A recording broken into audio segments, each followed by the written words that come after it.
Good morning बच्चों।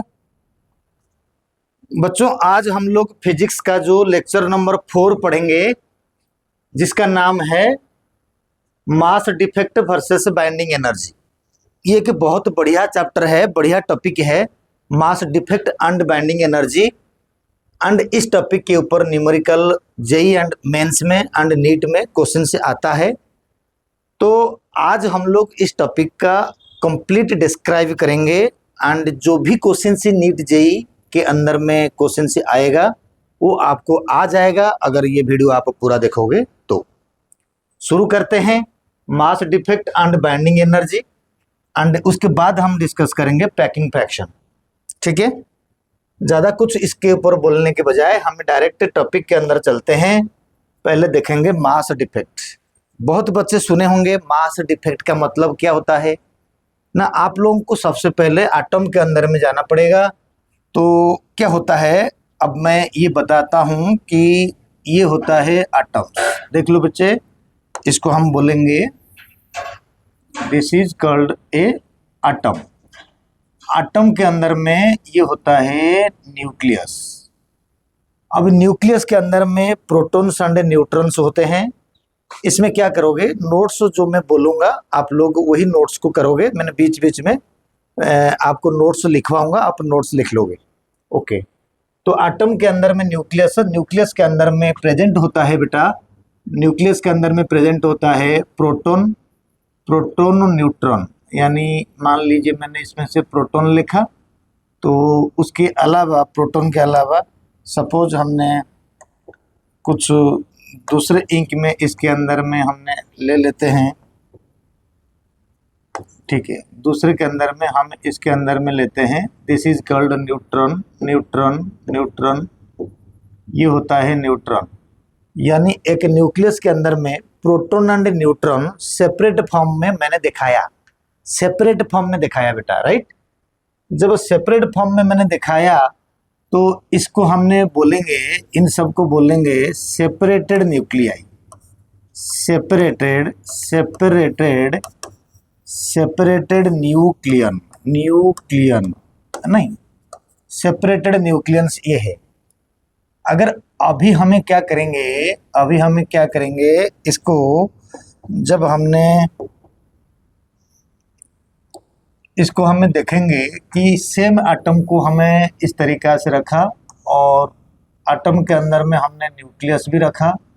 Nucleus के अंदर में क्या करेंगे, ये जो प्रेजेंट हुआ था प्रोटॉन एंड न्यूट्रॉन जो प्रेजेंट हुआ था, प्रोटॉन एंड न्यूट्रॉन जो प्रेजेंट हुआ था, उस प्रोटॉन न्यूट्रॉन को टाइटली टाइटली एक पैकेज्ड फॉर्म में मैंने इसमें से रख दिया, पैकेज्ड फॉर्म में रख दिया। आपको दिखाई दे रहा होगा। तो इसको मैं करूँगा, कहूँगा कि it is a bound nucleons, bound, bound nucleons. अब धीरे से समझोगे आपको सब क्लियर हो जाएगा, चिंता मत करना। Bound nucleons. और बेटा ये जो बाउंड न्यूक्लियस ये था सेपरेटेड न्यूक्लियंस। जब ये न्यूक्लियस, न्यूक्लियन, प्रोटॉन न्यूट्रॉन को न्यूक्लियन कहते हैं। जब न्यूक्लियंस बाउंड होगा, बाउंड होने के बाद कुछ ना कुछ मास लॉस होता है। कैसे मास लॉस होता है, जब भी हमें इस बात को थोड़ा देखेंगे तो हम क्या करेंगे। तो यहाँ पर जो मास लॉस होता है मैंने इस बात को दिखाऊंगा। तो यहाँ से मास जो होता है, मास यानी some mass is, some mass is lost. इसमें से कुछ मास लॉस्ट हो जाएंगे।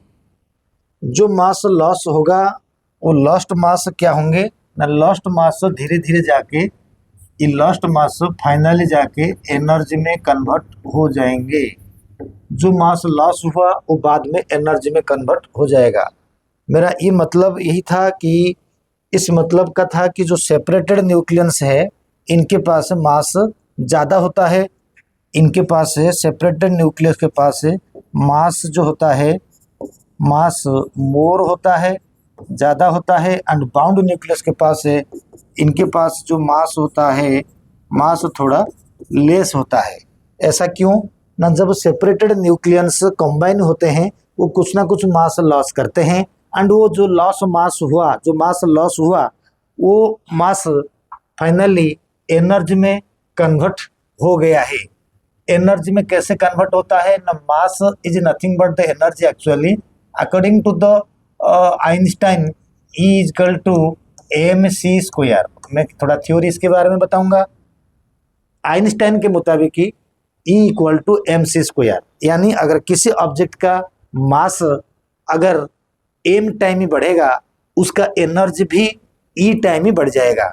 यानी आइंस्टाइन ने कहा था कि जो मास है वही एनर्जी के रूप में ही ट्रांसफर होता है, यानी मास का दूसरा नाम इसके अंदर में एनर्जी रहेगा। और एक छोटी बात है, फिजिक्स में एक चीज होता है क्लासिकल फिजिक्स और एक होता है एडवांस्ड फिजिक्स, जो हमें बोलते हैं जो न्यूक्लियर फिजिक्स के अंदर में। क्लासिकल फिजिक्स कहता है कि अगर कोई ऑब्जेक्ट मूव करेगा, उसके मास जो होगा एक्चुअली थोड़ा कम हो जाएगा। हम लोग ये बात पढ़े थे कि अगर कोई बंदा खड़े होके लॉन्ग जंप करेगा, वो थोड़ी दूर तक जंप कर पाएगा, लेकिन दूर दूर से अगर दौड़ दौड़ के आएगा पीछे से काफ़ी डिस्टेंस से, तो वो जब जंप करेगा, लॉन्ग जंप करेगा, तो वो काफ़ी ज़्यादा डिस्टेंस तक जंप कर पाएगा। इसका वजह हमने सुना था, पढ़ा था कि दिस इज बिकॉज जब कोई दौड़ दौड़ के आता है, उसके अंदर में वेलोसिटी क्रिएट होता है एंड उसके अंदर में लीनियर मोमेंटम क्रिएट हो जाता है, जिसके वजह से उसकी मास थोड़ा कम हो जाता है एंड वो जंप करता है। ठीक है, मास कम होता है एंड वो मास उनके एनर्जी में कन्वर्ट हो जाता है, जो एनर्जी हमें काइनेटिक एनर्जी कहते हैं। एग्जैक्टली कहीं पर सुना था किसी बंदर को अगर हमें मार कर टांग देंगे तो पेड़ टूट जाएगा, लेकिन वो उसी पेड़ में एक ब्रांच से दूसरे ब्रांच को जाता है तो वो जो ब्रांच टूटता नहीं है, क्योंकि वो जिस वेलोसिटी में जाता है उसके वजह से उसके बॉडी के जो मास कुछ कम हो जाता है। ये क्लासिकल फिजिक्स है। लेकिन एडवांस फिजिक्स ये कहता है कि जब बॉडी मोशन में होता है, उसकी मास ज़्यादा होता है, बिकॉज उसके बॉडी के ऊपर kinetic energy is a one form of mass है, तो वो इंक्लूड हो जाता है, तो इसलिए मास बढ़ जाता है। यही बात जो एडवांस फिजिक्स वो E equal to mc square है, यानी जो मास लॉस होगा वो एनर्जी के रूप में ही काम आएगा, यानी मोशन ऑब्जेक्ट का जो मास होगा वो ज़्यादा है, वो एडवांस फिजिक्स कहता है। सब अपने अपनी जगह पे करेक्ट है। तो चलिए, जो ई जो होता है एक मास का रिलेशन है। अगर हम इसके अंदर में मास को देखेंगे तो ई बटा सी स्क्वायर, मतलब मास एंड एनर्जी जो है वो एक तरीका से डायरेक्टली प्रोपोर्शनल है। छोटी कहानी के बाद अभी जैसे हमें सेपरेटेड न्यूक्लियस की बात कर रहे थे, यही होता है एनर्जी निकला। जो एनर्जी निकला, जो मास लॉस हुआ, जो एनर्जी निकला, उस मास जब कन्वर्ट हुआ एनर्जी में, वही एनर्जी क्या हुआ ना, वो एनर्जी इन न्यूक्लियन को बाइंडिंग करके रखने में मदद करा। उसी का नाम है बाइंडिंग एनर्जी, उसी का नाम है बाइंडिंग एनर्जी। अब सबसे बड़ी इंपॉर्टेंट बात यहाँ पर ये है कि ये जो मास होता है, ये मोर मास, ये less mass, this is reactant, this is product. तो हम क्या करते हैं, सबसे पहले यही कहते हैं कि इसके मास ज़्यादा है, तो हमें बोलते हैं कि डेल्टा एम को हम बोलते हैं कि ये मास डिफेक्ट, मास डिफेक्ट, राइट। अगर यही मास डिफेक्ट को अगर जब हमें डिस्क्राइब करेंगे कि mass defect delta M equal to mass of proton plus neutron inside the nucleus, this is called nucleons also. Proton plus neutron को ये सेपरेटेड न्यूक्लियंस माइनस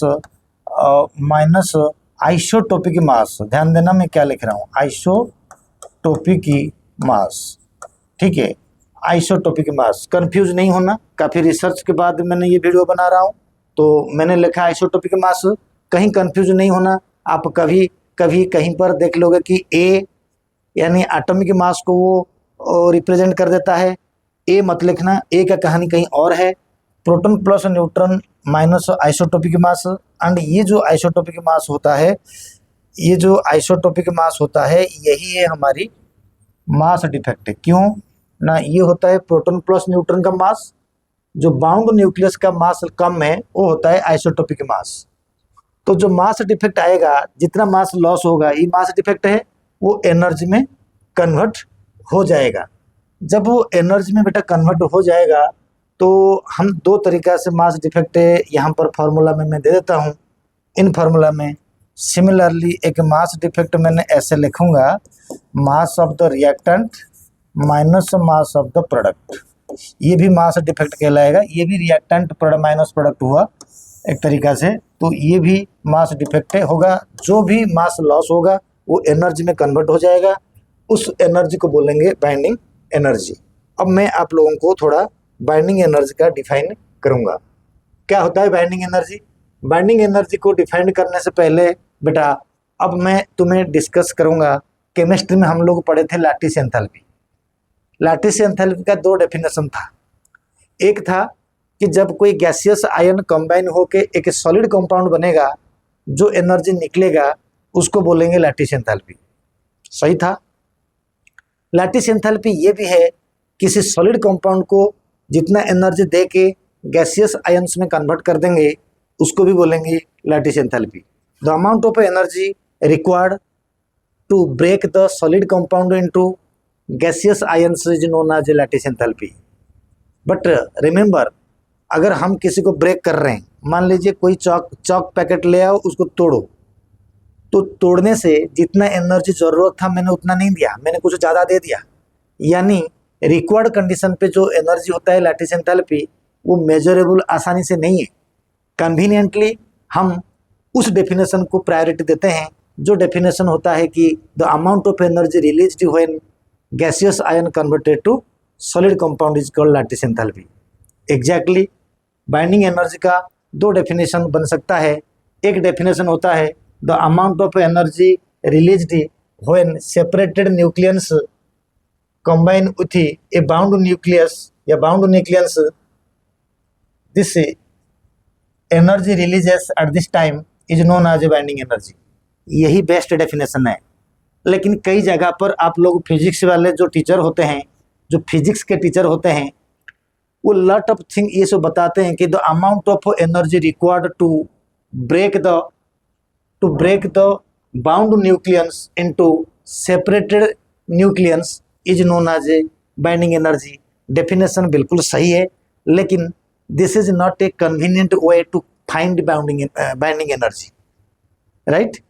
ये डेफिनेशन को मैं नहीं लूँगा, क्योंकि the amount of energy required to convert bound nucleus into separated nucleus is known as a binding energy. ये मैं नहीं ले रहा हूँ, मैं ले रहा हूँ the amount of energy released when separated nucleus converted to bound nucleus, this released energy is called binding energy.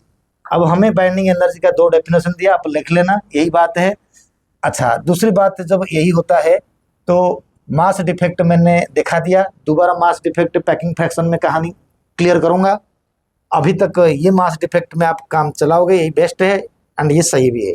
जब मास डिफेक्ट बेटा हम करते हैं तब हमारे पास आता है बाइंडिंग एनर्जी कैसे निकलता है ना। बाइंडिंग एनर्जी मास डिफेक्ट के बाद इस तरीका से निकलेगा ना, जो भी होगा मास डिफेक्ट तो हमारा डन हो गया।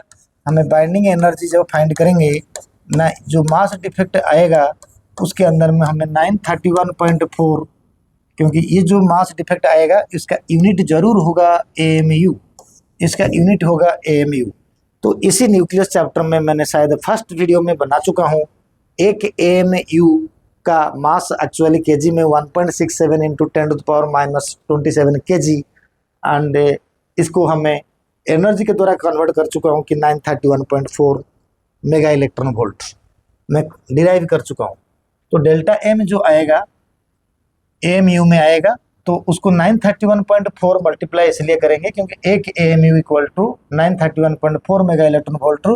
तो अगर हमने ये हो जाएगा मेगा इलेक्ट्रॉन वोल्ट। बट हम लोगों को याद रखना पड़ेगा कि बाइंडिंग एनर्जी हमेशा के लिए पर न्यूक्लियन में फाइंड करते हैं, पर न्यूक्लियन में बाइंडिंग एनर्जी फाइंड करते हैं। इसलिए हम क्या करते हैं ना, बाइंडिंग एनर्जी पर न्यूक्लियन मतलब एटॉमिक मास को डिवाइड कर देते हैं। तो ये हो जाता है डेल्टा एम इंटू 931.4 अपन आता है A, तो this is called also mega electron volt per nucleon, and यही हमारा आंसर होगा, यही आंसर होगा। जब मैं न्यूमेरिकल करूंगा तो ये मेगा इलेक्ट्रॉन वोल्ट को मैं जूल तक भी ले लूंगा। बेटा जूल तक जाने में दो रास्ता है, मैं इलेक्ट्रॉन वोल्ट से जूल तक ले लूंगा, या मैं मास डिफेक्ट में सी स्क्वायर को मल्टीप्लाई करके डायरेक्ट जूल के पास पहुंच जाऊंगा। मेरे पास दो रास्ता होगा।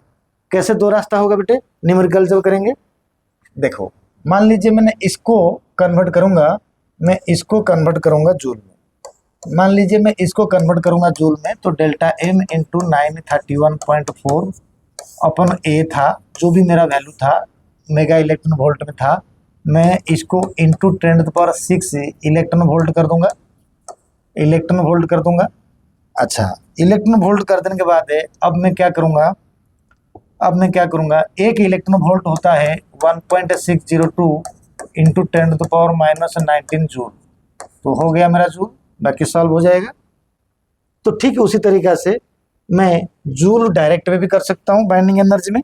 कैसे करूँगा ना, बाइंडिंग एनर्जी इक्वल टू जो डेल्टा एम होता है इसके साथ मैंने सी स्क्वायर मल्टीप्लाई कर दूंगा, 3 इंटू 10⁻80 मीटर पर सेकेंड का स्क्वायर को जब मैंने मल्टीप्लाई कर दूंगा, सी स्क्वायर को इसको डबल कर दूंगा, ये हो गया डेल्टा एम में सी स्क्वायर कर दूंगा मल्टीप्लाई, तो ये जो एनर्जी आ जाएगा ये एनर्जी डायरेक्ट जूल में आएगा, दोनों आंसर सेम होगा। तो यही है बाइंडिंग एनर्जी का कंसेप्ट का फंडा।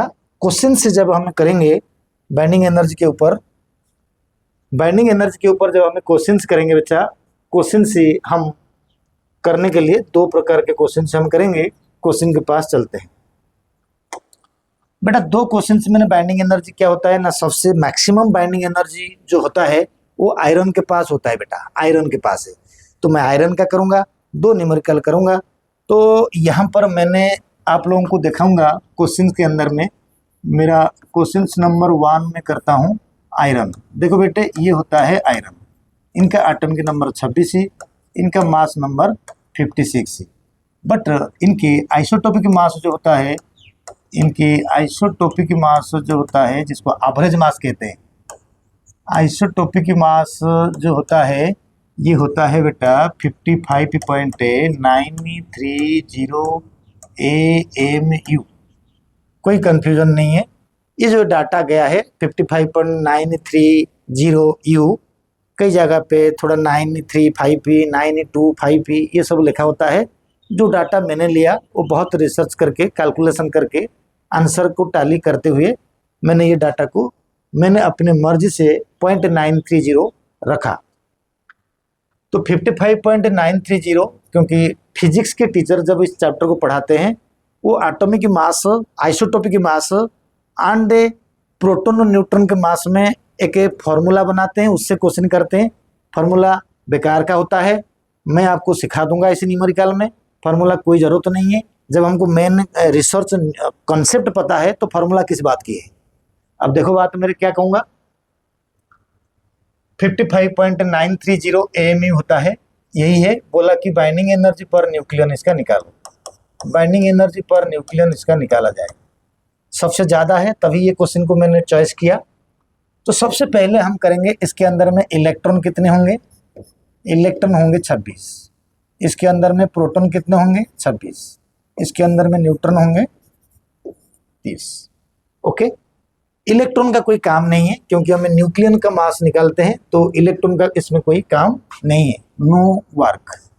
इसके लिए इलेक्ट्रॉन को हमें बॉयकॉट कर देंगे। तो बच गया हमारे पास है प्रोटॉन एंड न्यूट्रॉन। इस क्वेश्चन के अंदर में प्रोटॉन का मास गिवन जरूर होगा, प्रोटॉन का मास जरूर गिवन होगा 1.00785 AMU। फिर न्यूट्रॉन का मास जरूर गिवन होगा, इसका होगा 1.0086665 AMU। कंफ्यूज बिल्कुल मत होना, ये प्रोटॉन का मास, ये न्यूट्रॉन का मास, ये हमेशा के लिए गिवन होगा, ठीक है। अच्छा, जो ये गिवन होगा तो अब हमें क्या बोला गया है, इसमें प्रोटॉन कितना है। देखो फिजिक्स में फॉर्मूला होगा जेड इंटू नंबर ऑफ इलेक्ट्रॉनों वगैरह वगैरह, एटॉमिक नंबर जेड को कहते हैं।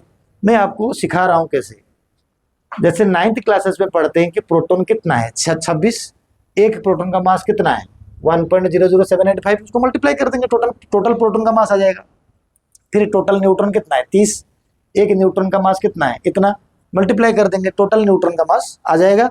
तो टोटल प्रोटॉन टोटल न्यूट्रॉन को मिला देंगे तो वो पूरा हो जाएगा किसका, हमारे प्रोटॉन एंड न्यूट्रॉन का मास। ठीक है, फिर हम निकालेंगे बाइंडिंग एंड मास डिफेक्ट। अब मैंने प्रोटॉन का मास था तो मैं कह दूंगा कि मास ऑफ द प्रोटॉन यानी total mass of the proton कर देता हूँ मैं, इसमें लिख देता हूँ छोटे छोटे करके total mass of proton, mass of proton, total mass of proton कितने हो जाएंगे ना 26 इंटू 1.00785 AMU हो जाएंगे, जिसका आंसर कितना हो जाएगा इसके अंदर में, जिसका आंसर हो जाएगा 26.20 के आसपास आंसर हो जाएगा। आप उसको चेक कर सकते हो। फिर हम कहेंगे total mass of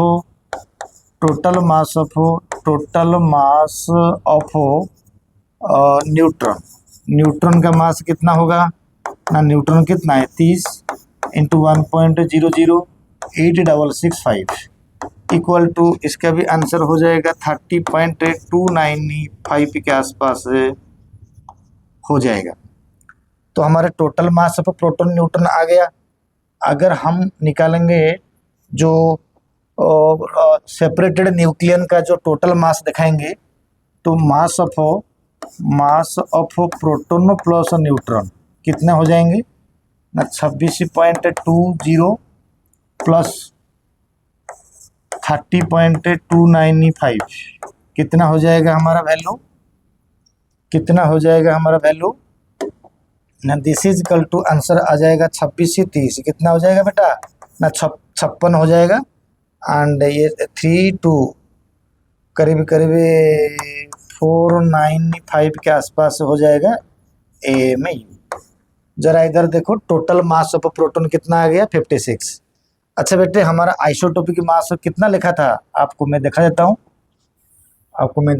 isotopic mass था तो अच्छा, तो हमारे पास हम क्या करेंगे लिखा हुआ है, तो यानी मास डिफेक्ट को मैं अभी निकालता हूँ। मास डिफेक्ट का फॉर्मूला बोला था ना अभी मैंने, proton plus neutron minus isotopic mass, proton plus neutron minus isotopic mass, this is equal to आएगा 56.495 माइनस 55.930 इक्वल टू लगभग आएगा 0.5280 AMU, ये आंसर आएगा इसको माइनस करने से लगभग। तो इतना जो मास डिफेक्ट आया वही एनर्जी में कन्वर्ट हो जाएगा, सेपरेटेड न्यूक्लियन में था एंड बाउंडिंग न्यूक्लियस में इतना मास है तो कुछ इतना मास निकल गया है। कंसेप्ट समझ रहे हो जो मैंने बोल रहा था। तो अब मैं जब binding energy per nucleon direct निकालूंगा तो पहले क्या फॉर्मूला होता है ना, मास डिफेक्ट इंटू 931.4 बटा A, this is equal to delta में आता है 0.528 इंटू 931.4 अपन 50, A जो बताया गया है वो 56 है, क्योंकि अगर क्वेश्चन आपको देखोगे मैं आपको ज़रूर बता देना चाहता हूँ इसके अंदर में बेटा क्वेश्चन क्या है, देखो ये 56 जो है वो A है, ये है आइसोटोपिक मास, 56 को A मानता हूँ मैं, A एटॉमिक मास, ये आइसोटोपिक मास, ठीक है A लेते हैं हमें। तो अब हमारे पास है कहाँ पर आ जाएगा कंसेप्ट में 56, इसकी आंसर आएगा जब डिवाइड कर देंगे सब कुछ, ये आ जाएगा 8.80 मेगा इलेक्ट्रॉन वोल्ट। ये सबसे ज़्यादा बाइंडिंग एनर्जी जितना तक हमारी पीरियडिक टेबल में एलिमेंट है उन सबसे ज़्यादा बाइंडिंग एनर्जी आयरन का होता है, वो मैक्सिमम वैल्यू है, इसलिए ये क्वेश्चन हमने करा। कभी कभी क्वेश्चन में डाटा प्रोटॉन न्यूट्रॉन का वैल्यू थोड़ा सा पॉइंट में अलग होने से आंसर मैच नहीं करता। तो अब हमें यही बात कर देंगे कि जैसे हमें एक क्वेश्चन करा, एक और क्वेश्चन हमें करने जाते हैं, जिस क्वेश्चन को हमें दिखाएंगे। एक हाइड्रोजन है जिसका नाम 1H2 प्लस एक अनदर हाइड्रोजन है जिसका नाम 1H2, ये ड्यूटेरियम है, राइट। तो ये बनता है एक हीलियम है जिसका नाम 2,4 है। यानी इससे भी कुछ एनर्जी लॉस होता है। कैसे होता है ना, इसमें से कुछ मास जो होता है, मास लॉस जरूर होता है। उस मास लॉस जो होगा वो धीरे धीरे जाके एनर्जी में कन्वर्ट हो जाएगा। जो मास लॉस होगा वो लॉस मास जाके एनर्जी में कन्वर्ट हो जाएगा। कैसे होगा अब हमें देखेंगे इस बात को। सबसे पहले ये तो क्वेश्चन है बेटे, ये तो मैं क्वेश्चन नंबर 2 कर रहा हूँ। एक वैसे वाला करा, वैके एक रिएक्शन वाला का क्वेश्चन कर रहा हूँ। तो ड्यूटेरियम का मास आप लोगों के पास गिवन होगा, यानी एक हाइड्रोजन ड्यूटेरियम जो है इसका वैल्यू 2.0141 AMU गिवन होगा। फिर गिवन क्या और होगा ना, एक हीलियम का मास जो होगा 2,4 का मास जो होगा 4.0015 AMU, ये भी गिवन होगा। ये दोनों मास आपके पास गिवन, ये दोनों मास आप लोगों के पास गिवन होगा। तो आप जरा देखो, इसको देखो कैसे हमें दिखाएंगे कि इसके अंदर में हम कैसे करेंगे। ये अभी तो ये क्वेश्चन है, तो क्वेश्चन में हम सबसे पहले जब निकालेंगे आंसर करेंगे। इसमें जब हमें आंसर करेंगे तो पहला काम होता है कि हमें mass of the reactant find करेंगे minus mass of the product बोला था। तो रिएक्टेंट में तो मास ऑफ रिएक्टेंट, बेटा मास ऑफ रिएक्टेंट कितना है ना 2.0141। ये दो ड्यूटेरियम है, दोनों का मास को इंटू 2 कर देंगे इक्वल टू 4.0282 AMU हो जाएगा। ठीक है बेटा, अगर जेई मेन से आप दे रहे हो, आप मल्टीप्लाई करने पेज ले रहे हो, तो ये बात अच्छा नहीं है। आपको कैलकुलेशन पहले एक तरीका से क्लियर करनी पड़ेगी। चलिए बात देखो, मैंने टोटल मास ऑफ रिएक्टेंट निकाला और total mass of the product तो डायरेक्ट अकेला हीलियम है, तो ये 4.0015 AMU डायरेक्ट गिवन है। अब हमारे पास आएगा mass defect. Mass defect is equal to mass of reactant minus mass of product. This is equal to reactant mass हमारा होता है 4.0282 minus 4.0015। This is equal to answer कितना आ जाएगा, ये आ जाएगा करीब 0.0267 AMU के पास आ जाएगा। तो यही है हमारा मास डिफेक्ट है। आगे का रास्ता क्लियर है बाइंडिंग एनर्जी के लिए। सिंपल मतलब होता है कि हमें AMU की जगह पे 931 मल्टीप्लाई कर देंगे। अगर बेटा हमें 9 डेल्टा M निकालेंगे, डेल्टा M के लिए क्या होता है बाइंडिंग एनर्जी, डेल्टा M तो निकाल दिया, बाइंडिंग एनर्जी निकालूंगा ना, बाइंडिंग एनर्जी पर न्यूक्लियन। एक ही बार में काम खत्म कर देता हूँ ना, 0.0267 मैं फार्मूला पहले से बोल चुका हूँ, तो यहाँ मैं क्या कर दूँ, यहाँ पर मैंने यही बता देता हूँ कि delta M into 931.4 upon A, यही हो जाएगा बाइंडिंग एनर्जी पर न्यूक्लियन। ये आ जाएगा मेगा इलेक्ट्रॉन वोल्ट में। बेटा ये मेगा इलेक्ट्रॉन वोल्ट को जूल में मैं कन्वर्ट करके भी दिखा दूंगा आज इसमें से। तो दिस इज इक्वल टू कितना हो जाएगा ना 0.0267 इंटू डिवाइडेड बाय 56 मैंने डिवाइडेड बाय 4 इक्वल टू, ये आंसर आएगा 6.21 MeV mega electron volt per nucleon में जो रिएक्शन था उसकी वैल्यू ये आ गया। आंसर इतना ही है, मल्टीप्लाई करोगे 4 में डिवाइड करोगे तो इतना ही आएगा। सवाल ये जो होता है कि binding energy mega electron volt है, आप एक काम करो, इधर से देखो, मैं अगर MEV के साथ मल्टीप्लाई कर दूंगा 6.21 इंटू, ध्यान दो, अगर मैं 1.602 इंटू 10⁻⁻19 से 6 जाएगा -13, इतना मल्टीप्लाई कर दूंगा तो ये जूल आ जाएगा डायरेक्ट, कहानी खत्म। तो इसमें से डायरेक्ट जूल में बन जाएगा, क्योंकि मेगा इलेक्ट्रॉन वोल्ट को इलेक्ट्रॉन वोल्ट में 10⁻⁶, इलेक्ट्रॉन वोल्ट को जूल में 1.602 इंटू 10⁻⁻19, तो -19 10⁻6 पहले था, तो -13, कहानी क्लोज्ड। तो इस तरीका से हमारी जूल में आंसर आ जाएगा। तो मैंने बाइंडिंग एनर्जी के ऊपर आपको क्या कंसेप्ट पढ़ाया न, बाइंडिंग एनर्जी में मैं आप लोगों को 2 न्यूमेरिकल कराया। एक न्यूमेरिकल था, पहला न्यूमेरिकल आयरन का, दूसरा न्यूमेरिकल था हाइड्रोजन ड्यूटेरियम कंबाइन होके आपका हीलियम बनता है, जिसका binding energy 6.21 mega electron volt for nucleon I described here now.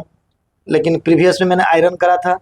अब हमने क्या करेंगे, यही जो बाइंडिंग एनर्जी हमने निकाला, जिस बेसिस में बाइंडिंग एनर्जी निकाला, उस बाइंडिंग एनर्जी कर्व आपके स्कूल के एग्जाम में आता है। कैसे होता है बाइंडिंग एनर्जी कर्व, उसको हमें थोड़ा समझेंगे। बेटा बाइंडिंग एनर्जी हमेशा न्यूक्लियन में, पर न्यूक्लियन में निकलता है। जो बाइंडिंग एनर्जी पर न्यूक्लियन में निकलता है, तो मैं क्या करता हूँ ना, यहाँ पर मैंने बाइंडिंग एनर्जी का कर्व बना रहा हूँ। इधर से भी मैंने बाइंडिंग एनर्जी के एक्स एक्सिस में कर्व बनाया, जरा समझा। बाइंडिंग एनर्जी यहाँ से 0, यहाँ से मैंने लिया 1 बाइंडिंग एनर्जी। ये वैल्यू जो होता है mega electron volt per nucleon, यानी ये वैल्यू होता है binding energy mega electron volt per nucleon. इसमें आता है बेटा मास नंबर। क्या लिखेंगे, अगर इसको मैं थोड़ा सा ऊपर उठा के जगह ठीक कर दूंगा, इसमें आता है मास नंबर। मास नंबर जरा समझा करो बाइंडिंग एनर्जी क्या होता है। इसमें जो थ्योरी होगा, मैं थ्योरी बोलूंगा, आप उसको वीडियो को पॉज करके लिख लेना। मास नंबर कैसे, तो ठीक है। अब बाइंडिंग एनर्जी 1 2 3 4 5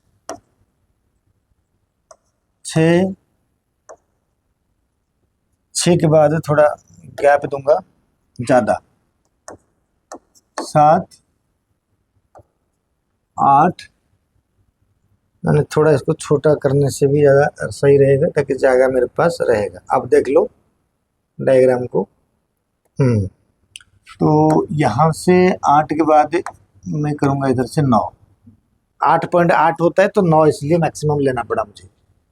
अब मैं क्या करूँगा, देखो बेटे बाइंडिंग एनर्जी के लिए ग्राफ को, तो अगर ग्राफ के लिए मैंने पिंक कलर ले लेता हूँ, तो सबसे पहले मैंने इसके अंदर में वाइट जा चुका है। मैं अगर येलो का बटन दबाता हूँ, ये 5 है। चलिए 6.6 इधर है,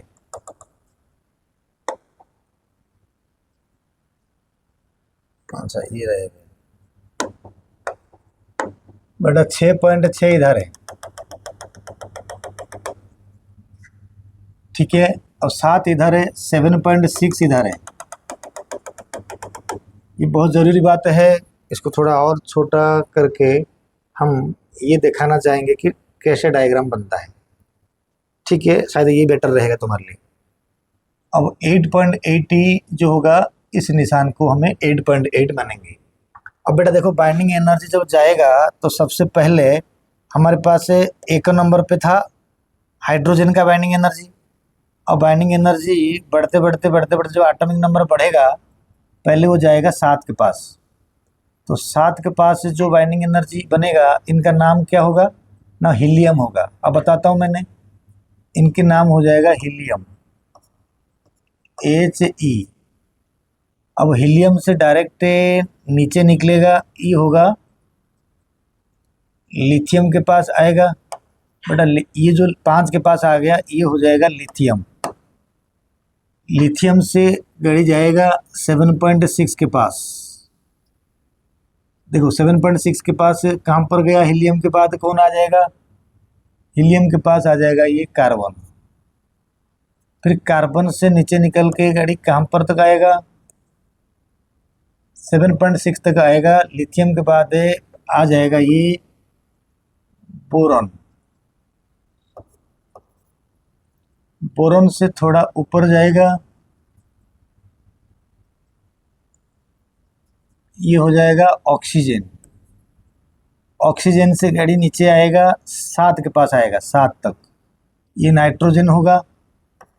यहाँ पर होगा नाइट्रोजन। फिर यहाँ से क्या होगा, छलांग मारेगा, ये जो होता है ना उसका पीक पॉइंट इधर है, जब छलांग मारेगा तो वो इधर जाके जाके इस तरीका से ग्राफ है के बनेगा। कंफ्यूज नहीं होना, मैंने जो पीक लगाया वो आयरन है, ये आयरन होता है, ये पीक जो लगाया था ये होता है आयरन, जिसका वैल्यू होता है 8.80 mega electron volt per nucleon. अब हमें समझने के लिए क्या कंसेप्ट इसमें लगाएंगे, मास नंबर कहाँ से था, मान लीजिए यहाँ तक का जो मास नंबर था मैंने यहाँ पर लगा रहा हूँ, ये मास नंबर करीब करीब 20 तक था मैक्सिमम, ये 1 था ये 20 था। अब यहाँ तक जब मास नंबर हम लगाऊंगा ये करीब करीब आया 40, तो इतना तक 40 से यानी करीब करीब 40 से 140 तक जब रहेगा, ये ब्रॉड मैक्सिमम होगा तो यहाँ पर आ जाएगा 140। तो जब 7.6 जाके कवर करके टच कर देगा, this value is the 7.6 mega electron volt पर यूरानियम 92 यूरानियम 238, दिख नहीं रहा है, पर यूरानियम 238 डन। यहाँ पर 7.6 मेगा इलेक्ट्रॉन वोल्ट आया, तो यानी यहाँ पर जाके 238 तक पहुँच गया एटम की मास। देखो 1 20 40 140 238 मैंने ऐसे लिया ताकि हमें ग्राफ को सही से समझा पाएंगे। अब हमें देखो इसके पीछे क्या लॉजिक होता है, इसके पीछे यहाँ पर ये हाइड्रोजन है बेटा, ये हाइड्रोजन है, ये लिथियम है, यहाँ पर बोरोन है, यहाँ पर नाइट्रोजन है, ये ऑक्सीजन कार्बन एंड हीलियम इसका नाम है, ये हीलियम है, इसका नाम है हीलियम। ये है कर्व, कर्व के लिए हमें कुछ कैरेक्टर 7-8 कैरेक्टर चाहिए। बच्चा जो 7-8 कैरेक्टर है मैं फिर तुरंत बता देता हूँ, आप इसको लिखो। पहला कैरेक्टर है 1 नंबर, 1 नंबर में लिख रहा हूँ, मैंने एक एक करके बताता हूँ ना। 1 नंबर में मैं लिख रहा हूँ binding energy is always determined per nucleon, nucleon के हिसाब से निकालते हैं। मैं 2 नंबर पॉइंट में क्या लिखूंगा ना, binding energy of lower element या less atomic number element are generally less and higher atomic number साज जनरली मोर, बट ये जो हायर वाला हमेशा मोर नहीं है। इसका सेकंड थर्ड पॉइंट का कंक्लूजन ये आएगा ना, तो binding energy having mass number 2 to 20, 2 से लेके 20 तक का जो अगर मैं यहीं से थोड़ा बहुत तो 2 भी लिख दूंगा, तो 2 से लेके 20 तक के अंदर में जो बाइंडिंग एनर्जी होता है वो बहुत सारे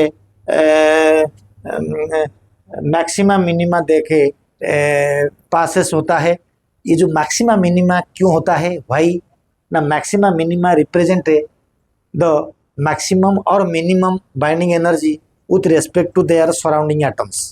मेरा तीसरा नंबर पॉइंट में कहूँगा atomic mass 2 to 20 have lots of maxima and minima, right.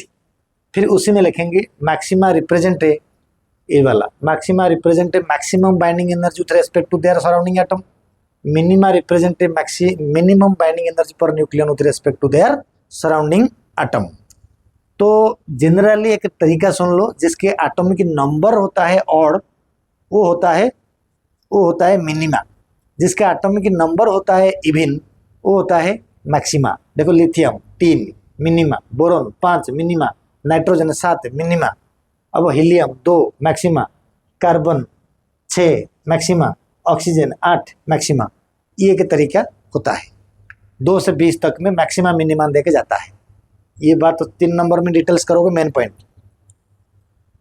4 number point में बेटा क्या करोगे ना, कहोगे एटॉमिक मास 40 से 140, atomic mass 40 to 140 has the binding energy curve becomes broad maximum, the binding energy curve become broad maximum for atomic mass 40 to 140, लिख लेना 40 to 140। in such 40 to 140 in such broad maximum value, the average value is 8.5 mega electron volt, but the peak value is 8.8 mega electron volt for iron. Average value, इसकी average value कितना है, average value कितना है 8.5 mega electron volt per nucleon है, maximum value 8.8। But when atomic mass increases from 140, then binding energy becomes gradually decreases because coulombic interaction, coulombic repulsion will be occur. Important point है 140 से बाद coulombic repulsion will be occur, so that binding energy decreases and it becomes 7.6 for uranium. Uranium को तो 238 है, right. तो धीरे धीरे कम हो जाएगा। तो शुरू में फ्यूजन हो रहा था, अब ये टूटने लग जाएगा, आगे बताऊंगा। यूरेनियम में तो बाइंडिंग एनर्जी इस तरीके से कम आएगा, फिर और कम आएंगे, तो कम होते होते होते जाएंगे। ऐसा क्यों होगा ना, बड़े मास का कूलम्बिक रिपल्सन की वजह से बाइंडिंग एनर्जी कम हो जाता है एंड वो न्यूक्लियर फ्यूजन हो जाता है, स्टेबल बनता है। इसके बाद ये कहानी जो होगा न्यूक्लियर फ्यूजन को बताएगा। न्यूक्लियर फ्यूजन हो जाएगा बेटा, न्यूक्लियर फ्यूजन हो जाएगा ताकि स्टेबल न्यूक्लाइड बन जाए, ठीक है। तो इस तरीका से हमारे बाइंडिंग एनर्जी के बारे में कैरेक्टर, इसको अच्छे से लिखोगे आपको पूरा मार्क मिल जाएगा। तो यही है बाइंडिंग एनर्जी। अभी जब हमें बाइंडिंग एनर्जी पढ़ने के बाद नया टॉपिक के पास जाएंगे, समझ में आ गया होगा, काउंटिंग मैंने कर दिया। अब लास्ट टॉपिक ही हमें देखेंगे इस वीडियो का, पैकिंग फ्रैक्शन। क्या देखेंगे? Packing fraction.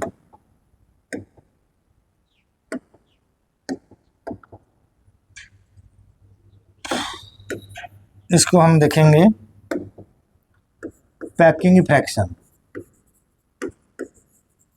पैकिंग फ्रैक्शन बच्चा, पैकिंग फ्रैक्शन को पढ़ने से पहले आप लोगों को थोड़ा केमिस्ट्री के पास जाना पड़ेगा। कुछ एलिमेंट का एटॉमिक मास, आइसोटोपिक मास को पता करना पड़ेगा, तभी आपको कुछ समझ आएगा। मैं पहले कुछ मास डिफेक्ट बताया था, अभी कुछ और तरीका से बताऊंगा। क्यों बताऊंगा उसके बारे में समझो। पैकिंग फ्रैक्शन, इसको पढ़ने से पहले हम क्या करेंगे, मैं कुछ एलिमेंट दिखा रहा हूँ। This is hydrogen 1 and 1, but इनकी आइसोटोपिक मास 1.0078 AMU। जरा समझा करो। This one is called A।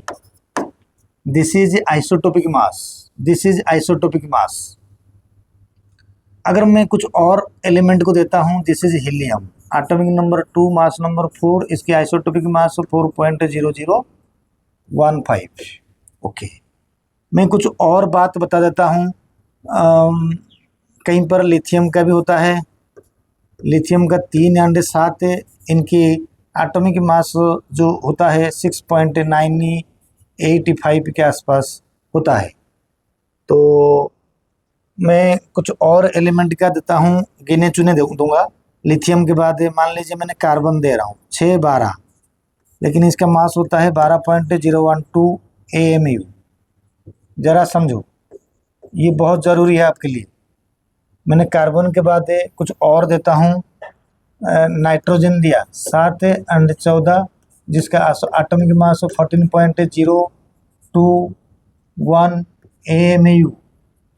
फिर ऑक्सीजन दूंगा 8-16, लगभग इसका 15.9999 AMU। मैं और दे रहा हूँ सोडियम। आपका सोडियम भी ज़रूरी है, 11 के बाद 23 आता है, लेकिन इसका मास होता है 22.975 AMU, एक ही बात है। लेकिन मैंने अभी दूंगा मैग्नीशियम, थोड़ा सा बढ़ाऊंगा। मैग्नीशियम के बाद से बेटा दूंगा 12 and 24 का मतलब हो जाएगा आपके 24.052 AMU। मैं लास्ट एक क्लोज कर देता हूँ इसको, एक जगह है, अब क्लोज कर देता हूँ। आयरन दे देता हूँ। आयरन का होता है 26E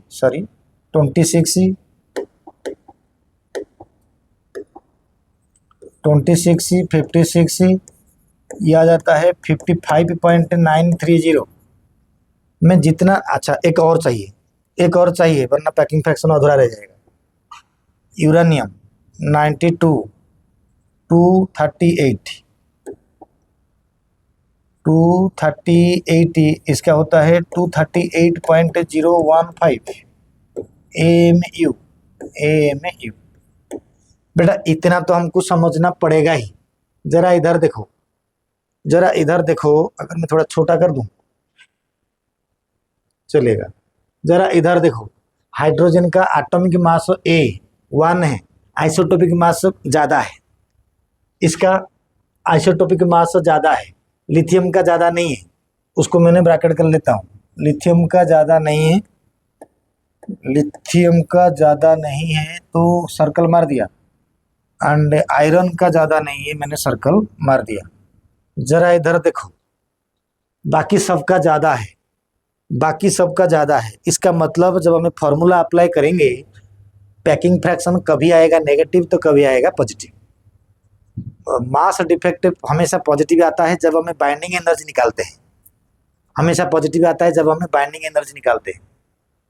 लेकिन जो डेफिनेशन उल्टा करेंगे तो फिर उसमें से नेगेटिव का पॉसिबिलिटी रहेगा, नेगेटिव करते नहीं।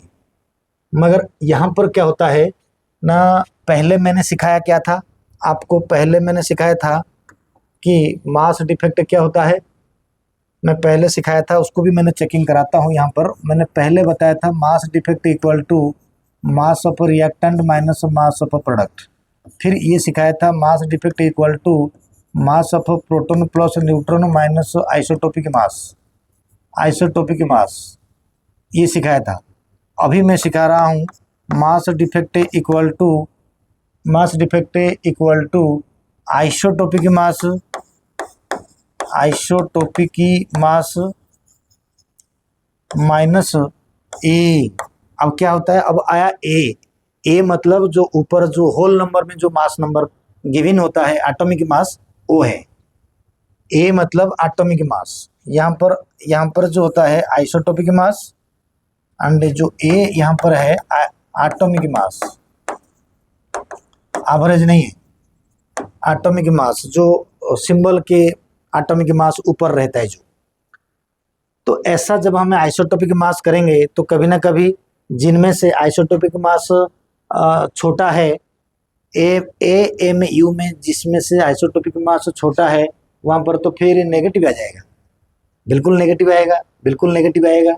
तो पैकिंग फ्रैक्शन क्या होता है अब हमें समझ में आएगा, इसको मैं दिखाऊंगा अभी पैकिंग फ्रैक्शन को ना बेटा। Packing fraction equal to isotopic mass, isotopic mass minus mass number divided by mass number into 10⁴। ये है पैकिंग फ्रैक्शन निकालने का फॉर्मूला। यानी इसको शॉर्टकट में हमें यही बोलते हैं, packing fraction equal to delta M into 10⁴ divided by mass number A. ये एक शॉर्टकट फार्मूला। लेकिन ये वाला डेल्टा एम जो है, वो वाला डेल्टा एम वो अलग है। बाइंडिंग एनर्जी में डेल्टा एम को पॉजिटिव लिया जाता था, लेकिन पैकिंग फ्रैक्शन हमेशा पॉजिटिव नहीं होता है, नेगेटिव होता है जरूर। उसका कॉन्सेप्ट फिर बाइंडिंग एनर्जी में जोड़ दूंगा मैं। कैसे ना, अब देखो जिसके आइसोटोपिक मास मैंने अभी दिखाया था 2 का आइसोटोपिक मास क्या था, मैं अभी दिखाया था 2 का आइसोटोपिक मास कम है, जिसमें मैंने व्हाइट सर्कल लगाया, लिथियम का एंड आयरन का।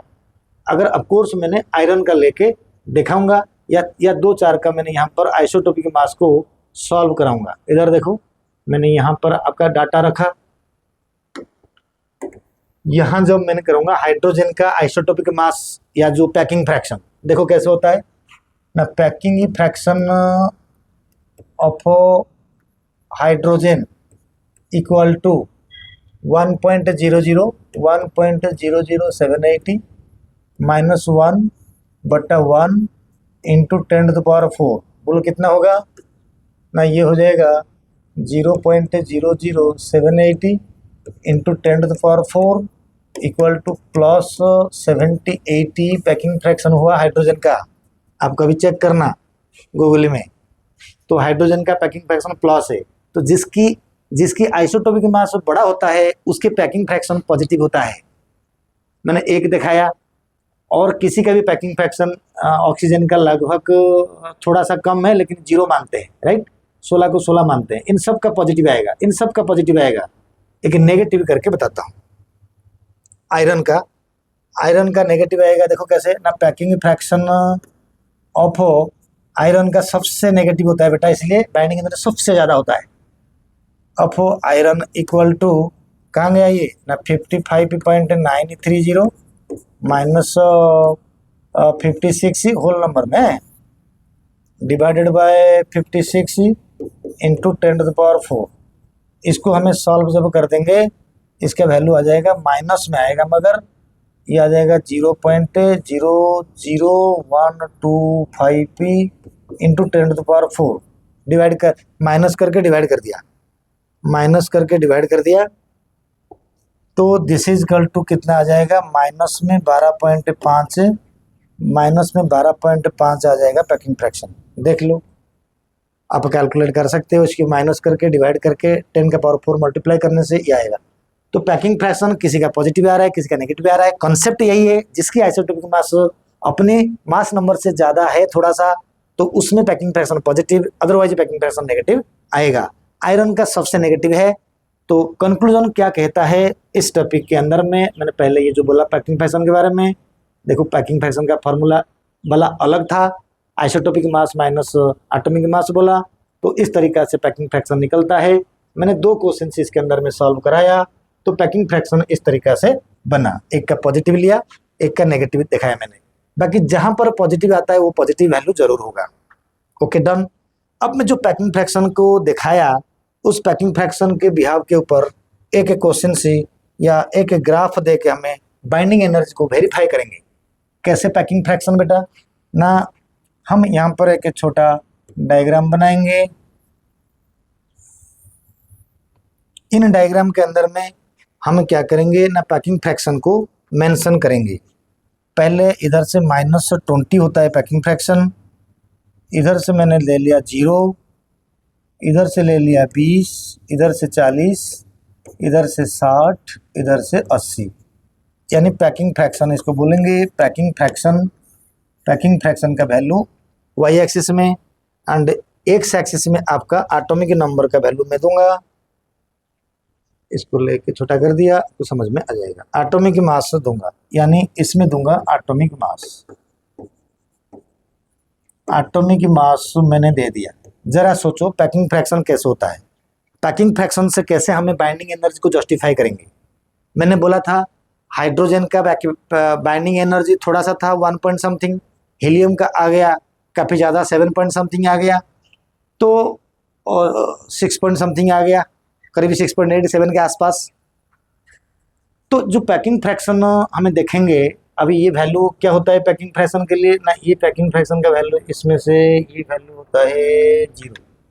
अभी ये 0 होता है, इधर से ला सकता हूँ, ये पैकिंग फ्रैक्शन अभी 0 में दिखाया, ग्राफ दिया। तो सबसे पहले हाइड्रोजन का पैकिंग फ्रैक्शन अभी कितना निकाला था, +78। अच्छा, आयरन का कितना निकाला था ना, आयरन का निकाला था, मैं अगर रेड मार दूँ बेटा, आयरन का निकाला था कितना, -12.5 लगभग, ये -20 था, -12.5 इधर ही होगा कहीं, -12.5 ये हो जाएगा आयरन। आयरन का -12.5 ही था पैकिंग फ्रैक्शन। अब देखो 78 हाइड्रोजन का ऐसे ऐसे आ रहा है, आ रहा है, आ रहा है।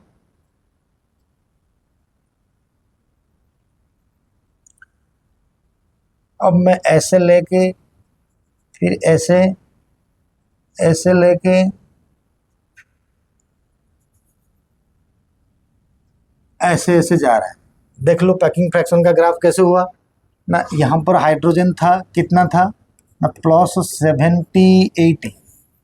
यहाँ पर आयरन का कितना था, यहाँ पर आयरन का कितना था ना, -12.5, -12.5।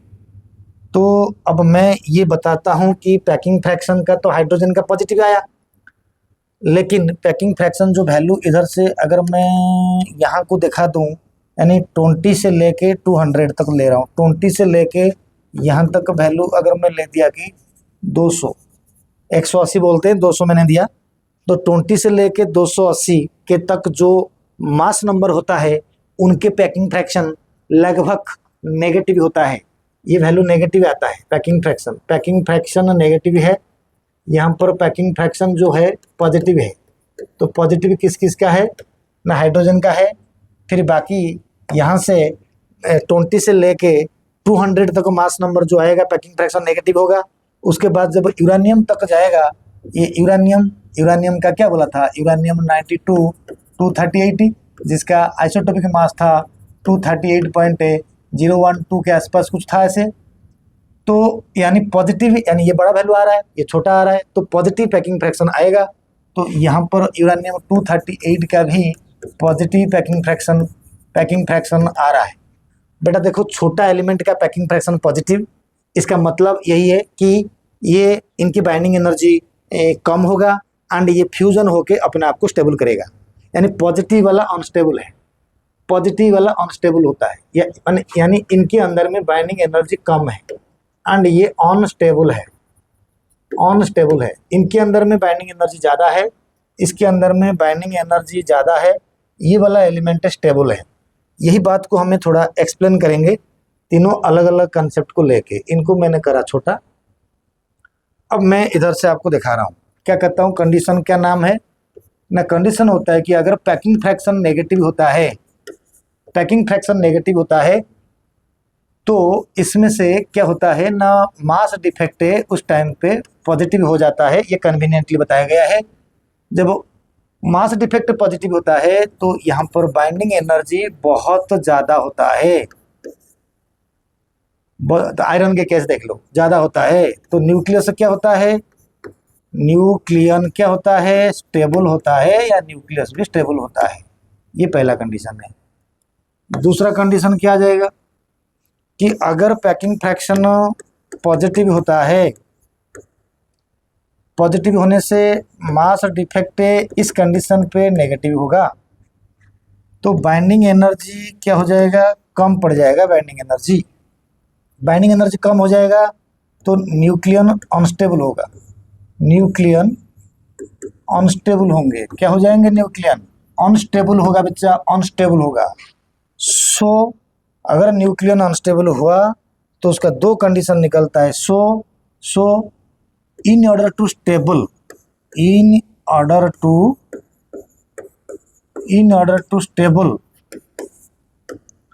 न्यूक्लियर फ्यूजन होगा। न्यूक्लियर फ्यूजन ब्रैकेट में लिखूंगा फॉर स्मॉल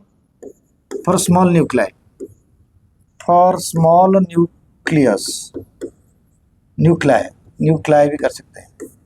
मतलब यहाँ पर क्या लिख रहा हूँ, सो इन ऑर्डर टू स्टेबल, अगर इसके बाइंडिंग एनर्जी कम होगा तो अगर स्टेबल होना है तो न्यूक्लियर फ्यूजन होगा for small nuclei and nuclear fission होगा फॉर लार्जर और बिग न्यूक्लियाई। यानी nuclear fission and fusion is only occur in order to increase the binding energy and atom want to stable. तो यही है basic कज packing fraction का। तो packing fraction से हम बाइंडिंग एनर्जी का स्टेबिलिटी, एटम का स्टेबिलिटी, बाइंडिंग एनर्जी का वैल्यू पता कर पाते हैं। तो ये है पैकिंग एनर्जी या पैकिंग फ्रैक्शन। पैकिंग फ्रैक्शन को मैंने अच्छे से बताया। आयरन का पैकिंग फ्रैक्शन मैंने कैलकुलेट करा, हाइड्रोजन का कैलकुलेट करा, बाकी सबका जो बताया आप कैलकुलेट कर सकते हो, माइनस करके 10⁴ मल्टीप्लाई करके मास नंबर को डिवाइड करके कैलकुलेट कर सकते हो। तो इस तरीका से मेरी ये जो वीडियो है खत्म हुआ। ठीक है, आप अगर ये वीडियो देखोगे आपको कहीं और जाने की ज़रूरत नहीं होगा। जो भी ये टॉपिक का वीडियो बनाते हैं आधा अधूरा नॉलेज लेके आते हैं, तो इसलिए अगर मेरा वीडियो देखोगे तो आपको पूरा समझ में आ जाएगा। आप ओडिशा वाला चैनल को फॉलो करके रखिए, सब्सक्राइब करके रखिए। आगे जब हम लोग प्राइवेट करेंगे तो आप लोगों को, हम जितने भी सब्सक्राइबर होंगे उन सबको हमें वीडियो लिंक शेयर करेंगे। बाकी मैसेज करके मोबाइल नंबर अगर दोगे तो आपके मोबाइल नंबर पे भी आपको जाएगा वीडियो का लिंक, तो आपके पूरा क्लियर हो जाएगा। नीट हो या जेई हो या स्कूल हो, कहीं भी क्वेश्चन आएगा ये पक्का हो जाएगा। Thank you very much. आप देखते रहो उड़ीसा वाला विद्यासागर के चैनल।